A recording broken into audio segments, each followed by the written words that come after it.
Well, welcome everyone to a very special signature style Saturday. Grab your cup of coffee or your cup of tea, your beverage of choice, because I want to talk to you about my new book. I am so excited. It is already available for pre-order, but I'm going to talk a little bit with you today about the inspiration for the book itself, stylistically and substantively. That's hard for me to say.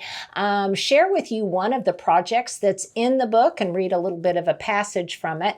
I think it would also be good today if I shared with you my ColorBlends tulip order, because now is the time that we want to place our orders.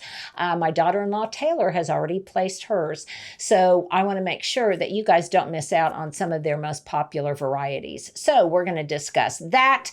I've got two products that I really want to share with you today. These are no-brainers. One of them I am fairly positive you already have in your home, but this is, well, it's just a new to me idea on how to use it. So what do you say? Let's do it. Let's do it. So here is my book. You may have already seen the cover of it on wherever you order or pre-order your books at Amazon or just whatever your destination is. But I really think it's a pretty little book. It's a departure from my other two. This is definitely more in the category of garden inspired versus really hands-on gardening kind of content. And it was inspired by two different things. It was inspired by, well, number one, little stories and little ideas. These are things that for a good while I shared simply on Instagram, and you guys might want to check some of them out on Instagram. But these are what I think of as daily grace notes that have been divided up seasonally and in different categories: the home, the garden, in daily practice. And I just think, as I said, they're just little special gestures that are simple, that are easy to execute, but that can add a certain kind of simple elegance to our lives. So it's a fun book. I love the fact that the pages themselves are colored, so it's just like a solid block of color. And it is primarily illustrations plus these little stories. So where did this come from, Linda? Where was your idea? Well, I have long been a huge fan, I mean, since dating back to when I was in high school and in college, of the Peterman catalog. I've talked to you about this before. And for each product, there is not an image, there is an illustration. And along with each illustration, there is a little story that describes that product. They're very romantic, they're very evocative, they are just word pictures, and I loved this concept. And so I thought, well, what if I took this concept and I used it as kind of a structure to share some of my little stories with you? So that was my inspiration touch note number one. And if you want, you too can order a J. Peterman catalog to see just what I mean. And obviously I also love their clothes. You have seen me wear them before. But Stuart, right here, let's put up a link to J. Peterman. So that is concept and idea number one. I just loved the charm of it. Okay, the other thing that I loved the charm of was a concept that Deanna Vreeland, who was probably the most famous fashion editor of all time for Vogue. I think she perhaps worked for Harper's Bazaar. She was kind of a precursor to Anna Wintour, and she was like in the maybe late 1930s, 1940s. I'll put a little bit of a retrospective link right here so you can find out about her. She was extremely dramatic, and she was the first one that kind of took fashion out of the studio and took it to on site in really glamorous, exotic locations. And she was very glamorous and exotic herself. And she had a regular column that was called Why Don't You, I believe, which to me, I kept remembering it as Why Not Try, which was my interpretation of it. And so when I was putting together these little stories, I thought, okay, here is a fun idea. Why not try this? So instead of something very, very exotic, expensive, quirky and unattainable, I wanted to take that same construct and apply it to things that were very attainable, very accessible, very based on community and based on just gentle living. And so that's basically what I did. So when those are two different kind of constructs. So it's the J. Peterman catalog and Deanna Vreeland, and I just wanted to kind of merge the two and just reconstitute them in my own way. So when we come back, I'm going to give you an example of just that. Well, today's outfit of the day is proudly sponsored by Classy, the no drama company that has become, well, let's just say it is in my regular rotation of attire for the summer because it's cool, it's cute, and it is so versatile. So you may recall that last time I showed you some Classy outfits, it was all about polka dots and layering said polka dot pieces with all sorts of different kinds of outfit ideas. Well, today it is about gingham, and I think I like this even better. It kind of makes me want to sing Oklahoma or something because gingham just does that for me. I also think gingham is one of those fabrics that or patterns that translate so easily from summer into fall. Now, what I have on now is just a braless, as I said, no drama, no itchy tags, no itchy hooks in the back, one piece of clothing. You don't have to worry about your bra straps showing, which is one of the reasons I just love Classy.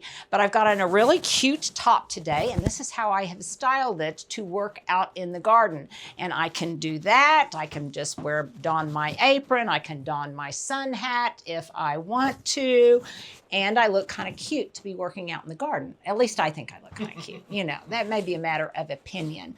But then later in the day, I need to get back to work. And by the way, before I donned my garden attire, last time it was about working out to going out. Well, today it's about working out to gardening to going out because I do have to work later in the afternoon. So, the magic of television. So when I go out later in the afternoon when I have to work, or if I want to go meet some friends for a drink or something, then I can just throw something like this khaki vest on, and I think it looks pretty cute. I threw on a belt as well, and I just kind of turned my scarf around. I think what I love about Classy is that they can translate into so many different looks and so many different generations, I think. So one of the things that I like about Classy is that it enhances whatever your best features are. So for those of us who are of a certain age, maybe I'm a little vain here, but I really kind of like my shoulders right now. The rest, maybe not so much. But I think these pieces really highlight parts of your torso that I think we just don't really normally think about drawing attention to. And I think these really are shoulder enhancing, let me put it that way. Now, if I were younger, I might want a different style. As I said, these are great for layering. When you're younger, you may not want to layer them so much. So this piece here, which is also in gingham, I think is adorable. Now, this piece we got for Stuart's daughter, Julia, and this is very much something she would wear. She would wear it underneath her overalls, which I think would be adorable, with a sun hat or not, but it's definitely got that Oklahoma stage play vibe, I think. It's really cute, and I think could translate very, very well into fall. Now, this is the red. It also comes in black with a different neckline and a different strap. So you just kind of can customize, pick the one that works right for you. And of course, then they also have solid pieces. But I love this line. I think it is just so versatile, so multi-generational, and most of all, so comfortable. So basically, here's how it is constructed. Think of the seasons as verbs. So there's wintering, springing, summering, and autumning. And within those verbal categories, there are the same categories within each season. And obviously the tips are related to that season, some of which I've shared with you guys in the past. This is just a way that I could kind of, I don't know, create an anthology of all of them in one place. And in those different categories within the seasons are in the home, in the garden, in your signature style, appropriate for Signature Style Saturday, in celebration, and in daily practice. And I think those words, those categories are kind of self-explanatory. So the one that I want to share with you today, so it's story time, everyone. I'm going to read you one of the examples that's in the book. It's something that I have shared with you in the past, but some ideas I think are just evergreen. They are timeless, and as gardeners, we all do these things, and that is saving seeds this time of year. It's very seasonal. So in summary, this is one of those stories. And so our story today, children, is From My Garden to Yours, personalized packets. And after I read the story, I'm going to show you how I actually executed this idea. I've shared this with you before, but this is kind of a how-to and my inspiration for this very particular practice. Whether you are 6 or 60, she thought, the urge to pull out a box of crayons to color in a bold black outline of a flower, a sunflower at that, is hard to resist. She realized this while looking at a coloring book of pop art flowers for sale in the museum gift shop. She immediately thought how fun it would be to translate that idea onto her own custom seed packets. A project she had been thinking about for a while, but needed a point of inspiration to motivate her. Well, now she had an image and an idea clearly in her head with no further excuse to delay. An online design editor tool to create this kind of thing would bring the seed packets to life in no time. She could already imagine the kids on her block coming by to gather seeds from her garden and, yes, coloring in her signature seed packets in the process, creating wonderful and personal little mementos from her heart and garden. So why not try creating your own customized seed packets to save those valuable little treasures from your garden?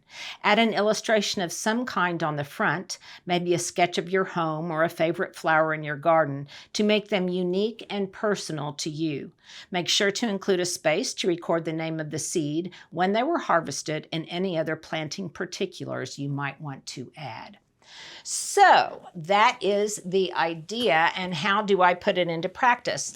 Well, here they are. You guys have probably seen them before, and if you have visited the cottage, you may have been gifted some of these. So Stuart, do you remember when you and I designed these? We took this same design, we made wrapping paper out of it.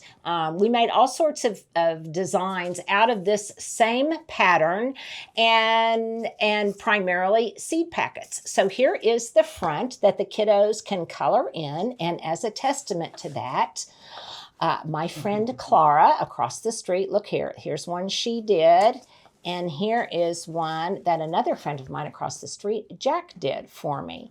So on the back, this is the front, and then on the back, it's got my logo, and it's got those particulars we talked about, the contents and the date with any kind of planting instructions. So then all I have to do is just fill them up. So someone the other day was saying that they really missed my Minoan lace, and I had it last year, or this year, but I didn't have as much as I normally have. So I am going to take one of these packets that's already been colored by Clara, and I have harvested some of these Minoan lace seeds, and I'm going to put them in here. And then the next time she comes over, because she's always coming over with refrigerator art and baked goodies and things like that for me, so I will have that for her. Now, From a practical point of view, you probably want to fill it out before you fill it with the seeds, because it's a little bit hard to write on a packed seed packet. But if you'll notice on the inside, there's an illustration on the inside too, which I think makes it especially fun. I like giving these to people. I can gift them in the mail if they request. One of the most popular plants that I grow that people are always wanting seeds of is my golden feverfew, and I had quite a bit of it last year. It's a wonderful ferny golden chartreuse frilly plant that eventually puts out daisy-like flowers, but its real attractiveness is the golden ferny foliage in the spring, because it's a wonderful complement to violas and pansies and my tulips, and it's just beautiful. And a lot of people request seed. So when I need to send them some in the mail or gift them some, these are so handy. Most recently, I put together a bunch of seed packets with, let's see, this one had golden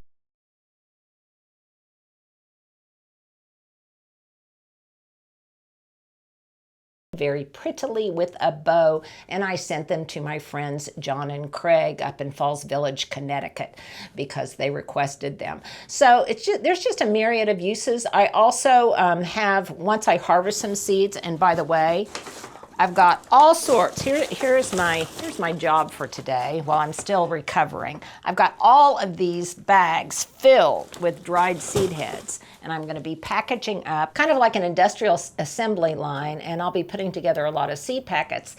Also, if you've been and you've come and visited the garden or whatever, sometimes I will gift you a pair of Cool Jobs gloves, but also maybe some seeds from my garden. So there's just a myriad uses. I also use them as stocking stuffers. I sometimes use them as a little extra accessory on a gift package, and I'll just tuck some in, whatever the birthday or celebratory gift is. But there are so many uses. And I created mine on Zazzle, but there are many different. Stuart, what are some different design editors? Yeah, probably Canva, whatever. And these, this is the size mine are. Now, my friend Kat in California, let me see if I can find it here. Yes, I can. She just sent me some seed. Thank you, Kat. And she sent her seeds in a packet like this, which is another idea. It's a much smaller packet, and she had just looks like what was a stamp, a rake stamp that she just stamped on. So you could get some that are just blank, and depending on the season or depending on the flower, you can customize them further. These are Rose Campion that she harvested in 2025. So it's just an idea from my book and my garden to your home and your garden. You might want to think about doing your own customized seed packets.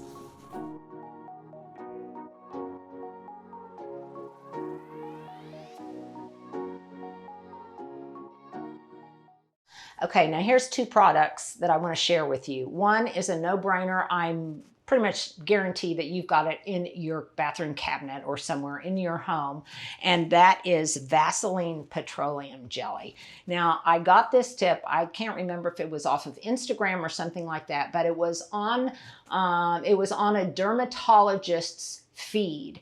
And what they said, the best moisturizer they said that you could use is, actually it's not Vaseline, it's whatever moisturizer you typically use, and then over that moisturizer, you use Vaseline or petroleum jelly, whatever it is, because that seals in the moisture and it really protects your skin. Now, I have rosacea. It's very sensitive.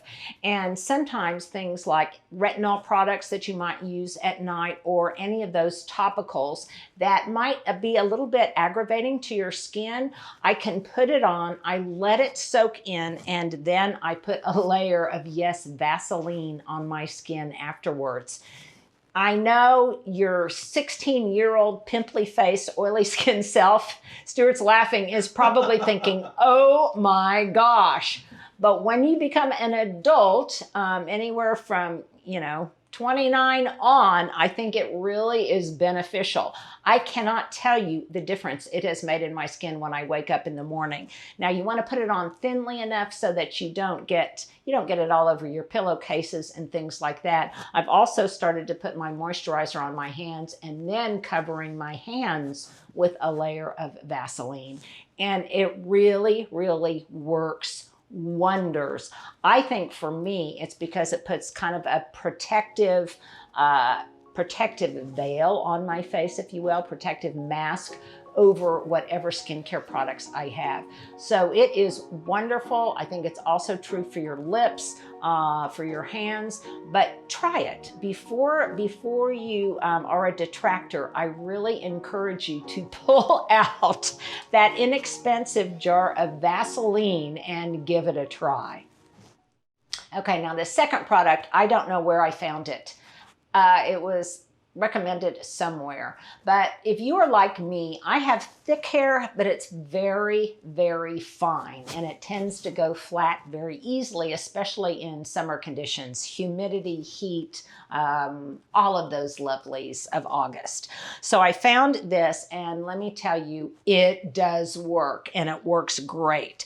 It's called Better Not Younger Lift Me Up Hair Thickener Spray. So if you are someone that has very, very fine or thinning hair and you need something to give it just a little boost and give it a little bit more body, then I highly recommend this stuff. I will put a link. I bought some of it not long ago, and not only does it work as soon as you use it, you put it on damp hair, but it really holds your hairdo, I think, for a greater amount of time. So those are just two quickies I just wanted to share from, one girlfriend to another, or one girlfriend to, anybody who uses hair care products. I really think that you might want to give this a try. It's called Better Not Younger. Not a sponsored post, but definitely a good idea. Well, I promised to share with you my ColorBlends tulip and spring bulb order, and so I shall. If you guys don't already order from ColorBlends, I promise you they are the best bulb supplier out there. They're at wholesale prices. They do not ship you nor bill you until it's time to plant them. So typically I get mine in late October, and they're just wonderful. The quality of their bulbs is just simply beyond. I've worked with them for many years, and I can't speak highly enough for them. So if you want to replicate a look that I've had in the past, or if you want to use some of the tried and true blends that I have grown, then here is my list. So Stuart, you've got it right here. And included in it are Glow Motion. Stuart, maybe we can just put up the image of each one as I say them. Glow Motion, which is a tulip blend, Morris Goodenough, that's a tulip blend, and Freedom, that's a tulip blend, and those are for the back. So they are more in red and golden hues. Now for the front, I typically order lots of French Rose Blend, but here is a tip, an inside tip for you all. Those are in scarce supply this year.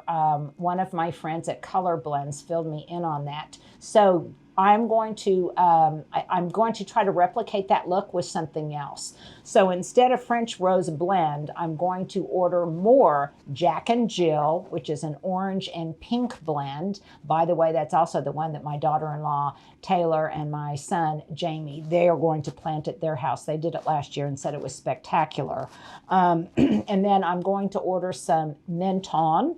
And again, to make up for the French Rose Blend, I'm going to order some Sherbet ones that are in that same kind of pink, apricot, orangey palette. Well, think colors of sorbet.